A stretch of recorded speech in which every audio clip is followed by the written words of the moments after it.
సీతారాముల కళ్యాణం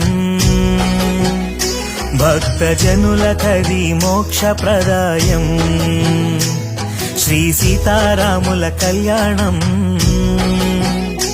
భక్తజనులకది మోక్షప్రదాయం చూసేవారికది కన్నుల పంట ముక్కోటి దేవతలు దివి నుండి వచ్చేరంట చూసేవారికది కన్నుల పంట ముక్కోటి దేవ